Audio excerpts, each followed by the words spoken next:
குடிவிளக்கு வெள்ளாமை தட்டெடுத்து பசியார கருணைக்கு பருக்கையிட்டு நெட்ட நெடுங்கவிளைகளால் நீக்குகிறாள் வயல்மாதா என்று யாரோ ஒரு கவிஞன் பாடியதை நான் அடிக்கடி பேசி உங்களிடத்திலே கைதட்டு வாங்கி கொண்டிருக்கிறேன்.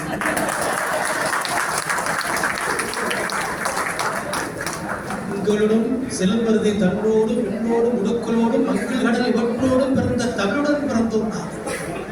தமிழோட பேசுறது பாரதிதாசனுடைய பாட்டை சொன்னார்.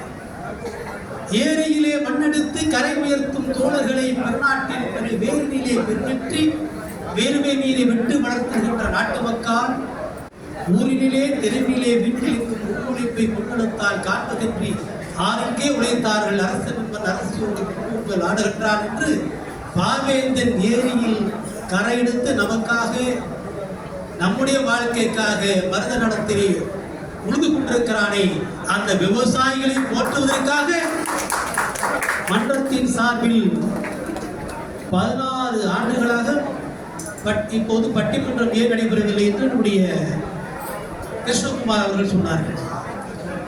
15 வருடமாக நான் அந்த பட்டிமன்றத்தை பார்த்தேன். நம்ம வக்கீல்களை மாதிரி பொறுமையான ஆட்கள் கிடையாது. அந்த பட்டிமன்ற குரூப் வந்து ஒரே பேச்சு பேசிட்டு இருப்பாங்க, நாங்களும் சிரிச்சுக்கிட்டே இருப்போம்.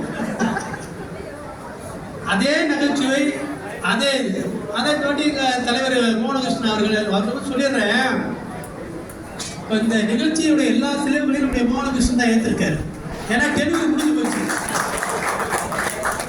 தேர்தல் வரப்போகுது பாருங்க. தொடர்ந்து இப்போ வக்கீல்களுக்கெல்லாம் சந்தோஷமா இருக்கிறோம். ஏன்னா அடுத்து பார் கவுன்சில் தேர்தல் அமல் தான் சொல்லணும். அடுத்து எம்எல்ஏ தேர்தல், அடுத்து சட்டமன்ற தேர்தல் வந்தால் வக்கீல்களுக்கெல்லாம் ரொம்ப சந்தோஷம். தமிழ்நாடு முழுவதும் அது இந்த பார் கவுன்சில் தேர்தல் வந்துட்டா ரொம்ப வழக்கறிஞர்கள் சந்தோஷமா இருப்பாங்க. இந்த நிகழ்ச்சியில நம்முடைய சிறப்பு விருந்தினர் ஐயா தண்டமணி ஐயா அவர்களை பற்றி நான் ஒரே ஒரு செய்தியை மட்டும் சொல்ல விரும்புகிறேன்.